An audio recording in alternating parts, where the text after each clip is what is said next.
Hey there, Rodrigo here for Textualize, and in this 12th and final video of our stopwatch series, we're going to create two key bindings to add and remove stopwatches dynamically. So you already know how to create key bindings, we just need to see how to add and remove the stopwatches. Alright, so let's start with adding a stopwatch. So let's bind it to the key A, and let's call our action add stopwatch. We don't need to complicate it, and then the description is going to be just add. So now if we have an action called add stopwatch, this gets triggered. The action method that's related is the method with the same name as the action, prefixed by action underscore. So action add stopwatch is the method that's going to be called whenever we press A. At this point, what we do is we create a new stopwatch, and now we need to mount it onto the application. And to mount a widget is this process of putting the widget in the application and kind of switching it on with the whole application. So now what we need to do is we don't want to add the stopwatch in a random place. We want to put it next to the other stopwatches.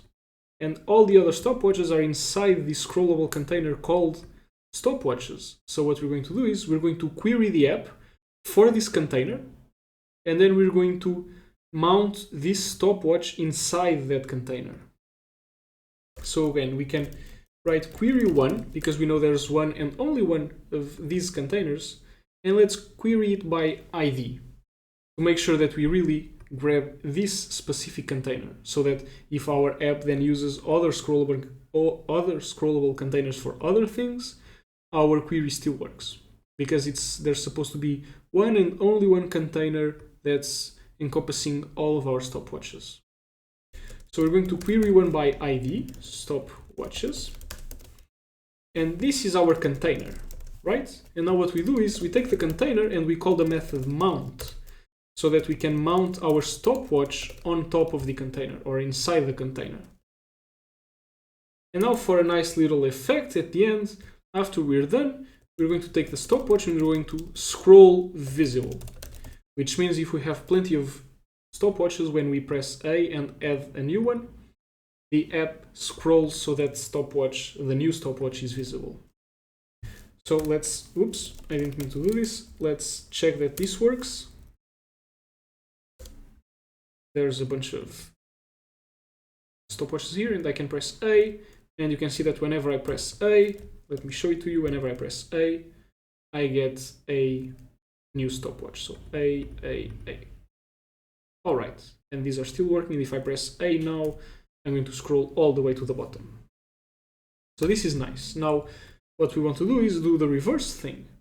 We want to press R, and when we do that, we trigger the action remove stopwatch. So pretty similar. Well, it's pretty similar the way in which you create the key binding. Now we need to define it. So we're going to go ahead and create an action method for the remove stopwatch action. And how does this do? Well, we're going to do a similar thing. So what we're going to do is we're going to take all of the stopwatches. We're going to grab all of them. We're going to take the app. We're going to query for them. Let's create a query for all of the stopwatches. Notice that we don't have a query one here, because now we're just querying for all of the ones we can find. And now we're going to see, are there any? So if there are any stopwatches, we're going to take this collection of stopwatches. We're going to grab the last one, and now we're going to remove it. And that's it. If the collection has something in it, take the whole collection, take the last element in that collection, sorry, I just had a hiccup, and then we remove the last element of that collection. So now I can remove stopwatches. I can add stopwatches, and I can remove, and I can actually keep pressing R. Because of this check, I'm not going to try to remove something that doesn't exist. So I can remove and I can add stopwatches, and they work, and I can remove them as well. All right. So this right now, this is done. Okay, this is the end of our tutorial. You've completed it. Now you have a textual application that uses things like actions, reactive attributes and watch methods, message handlers, CSS. You're using all of these very nice components to build an application that just does what you see. You can press keys and you can have things happen, and you can press the buttons and there's dynamic CSS going on and you can reset things. It's pretty impressive. And this might have felt like a long journey because I don't talk very fast and maybe I explain things in too much detail for you. But if you look at it, at this point, right now, it's 107 lines of code. It's not a lot of code.